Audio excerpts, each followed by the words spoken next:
আসসালামু আলাইকুম বন্ধুরা, আজকে আমি আপনাদের স্ক্যানিং ডকুমেন্টের একটি নতুন টেকনিক দেখাবো, যা আগে হয়তো আপনারা জানতেন না। বন্ধুরা, ইতিমধ্যেই আমি আমার কম্পিউটারে দুইটি ডকুমেন্ট স্ক্যান করে নিয়েছি। দেখুন বন্ধুরা, ডকুমেন্টগুলো অনেক পুরাতন, এর ভিতরে অনেক দাগ আছে, পেপারগুলি লাল হয়ে গেছে।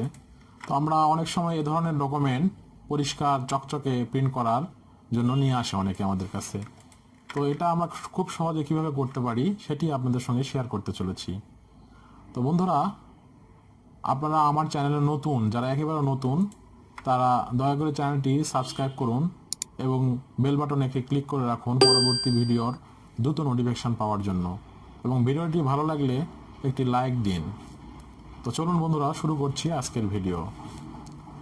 তো বন্ধুরা, এ ধরনের ডকুমেন্ট চকচকে করার জন্য অ্যাট ফার্স্ট আপনাদেরকে মেনু বার থেকে, দেখুন মেনু বার থেকে সিলেক্টে ক্লিক করতে হবে। সিলেক্টে ক্লিক করে কালার রেঞ্জ, সিলেক্টে ক্লিক করে কালার রেঞ্জে একটি ক্লিক করে দিন। কালার রেঞ্জ থেকে এখানে খেয়াল করবেন আইডোপার যে টুলগুলো আছে, একটা আছে প্লাস, একটা আছে মাইনাস, একটা নর্মাল। এই নর্মাল আইডোপার টুলটি যেন সিলেক্ট থাকে, অন্যগুলি সিলেক্ট থাকলে কাজটি কিন্তু একটু ঝামেলা হবে। তো এই নর্মাল আইডোপার টুলটি সিলেক্ট থাকা অবস্থায় আপনি এই যে লেখা, কালো যে লেখা, কালো লেখার উপরে একটি ক্লিক করে দিন। কালো লেখার উপরে একটি ক্লিক করে দিন, একটু ভালো করে ক্লিক করে দিন। দেখেন এখানে স্ক্রিনে লেখাগুলি কিন্তু স্পষ্ট হয়ে উঠতেছে। এরকম করে কালো লেখাগুলি ভালো করে ক্লিক করে দিন। দিয়ে আপনি এখানে পার্সেন্ট, এখানে ফুজিনেসটা বাড়ায় দিন। 122 আছে, এটা 200% করে দিন। তো দেখুন বন্ধুরা, ছোট্ট স্ক্রিনে আমাদের পেজে যে লেখাগুলি আছে সেই লেখাগুলি কিন্তু পুরোটা সিলেকশনের মধ্যে চলে এসেছে। তো এরকমভাবে আমাদের খেয়াল করতে হবে যেন পুরো লেখাটা সিলেকশনের মধ্যে চলে আসে। তো এখন মোটামুটি চলে এসেছে। এখন ওকেতে একটি ক্লিক করে দিন।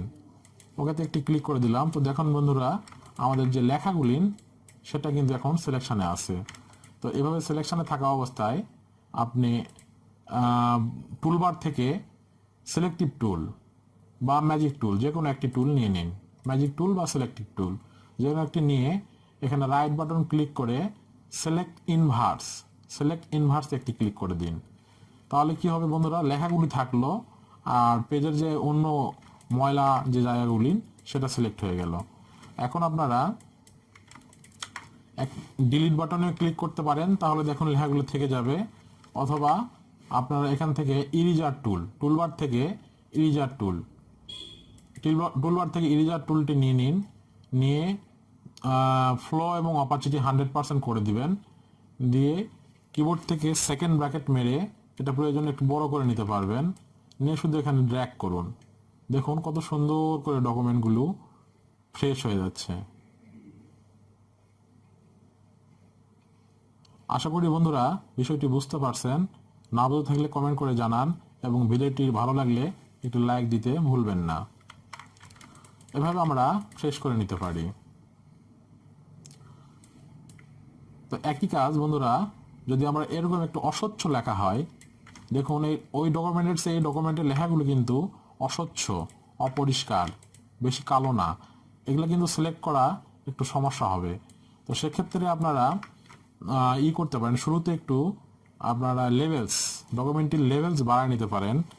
কিবোর্ড থেকে কন্ট্রোল এল চেপে দেখুন আমাদের লেভেল ডায়ালগ বক্সে চলে আসলো। তো ডান দিকের যে অ্যারোটি আছে এটি টেনে একটু বাম দিকে অ্যারোটি টেনে ডান দিকে নিয়ে গেলে দেখবেন আপনার ডকুমেন্টটি আরো একটু স্বচ্ছ, পরিষ্কার এবং চকচকে হচ্ছে। এখন কিন্তু আমাদের কাজটি করা সহজ হবে।